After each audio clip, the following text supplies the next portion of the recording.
بلند آواز سے کہیے سبحان اللہ۔ جہاں تک آواز جا رہی ہے، سننے والے بزرگ ہوں یا جوان ہوں، مرد ہوں یا عورتیں ہوں،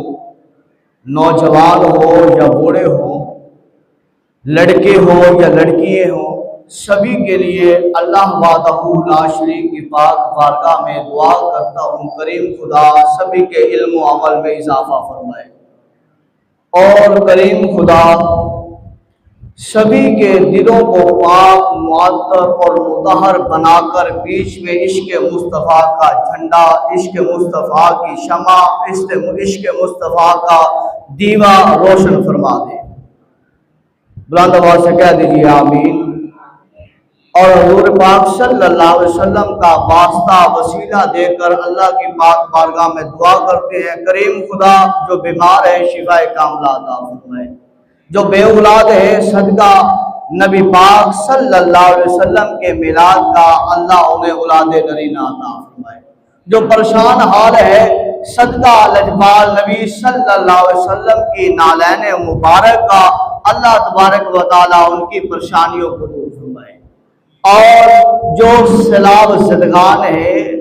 جو اس فلڈ میں پانی میں کسی طرح ان کا نقصان ہوا ہے،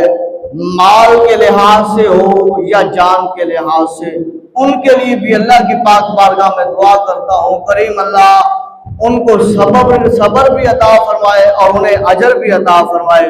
اور ان کی شہادتوں کو اپنی بارگاہ میں قبول فرمائے، اور باقی امت محمدیہ کی کریم خدا حفاظت فرمائے۔ ہمارے تمام مسلمان بہنوں اور بھائیوں اور بچوں کے لیے دعا ہے اللہ انہیں اس آفت سے، اس مصیبت سے اللہ تبارک و تعالیٰ انہیں محفوظ فرمائے، اللہ انہیں اس سے چھٹکارا عطا فرمائے۔ سچ جانے کہ گھر کی جو ہے وہ دوری یہ بھی بہت بڑی اللہ تبارک و تعالیٰ کی طرف سے آزمائش ہے،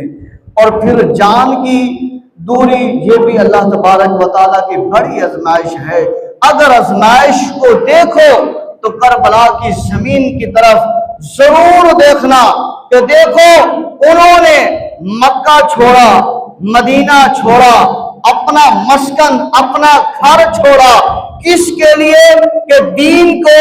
بلندی مل جائے، کس کے لیے انہوں نے چھوڑا تاکہ اسلام کو سرفرازی مل جائے۔ لیکن آج اگر ہم اپنا گھر، اپنا در، اپنی جگہ، اپنا مسکن، اپنی بستی، اپنی وہ قریہ، اپنا وہ گاؤں، اپنا وہ شہر اس لیے چھوڑ رہے ہیں کہ ہماری جان بچ جائے، ہمارا مال بچ جائے، ہماری اولاد بچ جائے، ہماری بیوی بچ جائے، ہمارے والدین بچ جائے، ہماری عزت بچ جائے، ہماری جو ہے وہ تکریم بچ جائے، اور دیکھیں قربان جائے لجپال نبی کے گھرانے پر، قربان جائے نواز رسول حضرت امام علی مقام حضرت امام حسین رضی اللہ تعالی عنہ کی ذات پر، جنہوں نے مال چھوڑا، جنہوں نے گھر چھوڑا، جنہوں نے مدینہ چھوڑا، جنہوں نے مکہ چھوڑا، جہاں پر وہ پلے، جہاں پر وہ بڑے، جہاں پر حضور کے کندھوں پر وہ کھیلتے رہے، جہاں پر حضور علیہ السلام کے رخسار کو وہ چومتے رہے، حضور جہاں پر جن کے رخساروں کو چومتے رہے، انہوں نے وہ جگہ چھوڑ کر کربلا کی زمین پر آ کر ڈیرا لگایا، مال کو نہیں دیکھا، گھر کو نہیں دیکھا، گاؤں کو نہیں دیکھا، قریہ بستی کو نہیں دیکھا، بلکہ اس عالی مقام جگہ کو نہیں دیکھا، بلکہ کیا دیکھا ہے کہ ایمان کو، دین کو بلندی مل جائے، تاکہ کوئی آنے والا قرآن کے بارے میں بات نہ کرے، نماز کے بارے میں بات نہ کرے، عزت کے بارے میں بات نہ کرے، زنا کے بارے میں بے باک نہ پھرے، شراب کے بارے میں بے باک جو ہے وہ فتوے نہ جھاڑتا پھرے، بلکہ انہوں نے یہ فرمایا کہ یہ جو زنا خور ہے، یہ جو شراب خور ہے، یہ جو فسادی ہے، یہ جو سود خور ہے، یہ جو نماز چھوڑنے والا ہے، یہ جو قرآن چھوڑنے والا ہے، وہ یاد رکھ لے اگر قیامت والے دن اللہ کی پاک بارگاہ میں پیش ہونا ہے تو یہ نہیں کہنا اللہ میرے پر یہ مصیبت آئی تھی، پریشانی آئی تھی، میں نے نماز کو چھوڑ دیا، اللہ میں پریشان تھا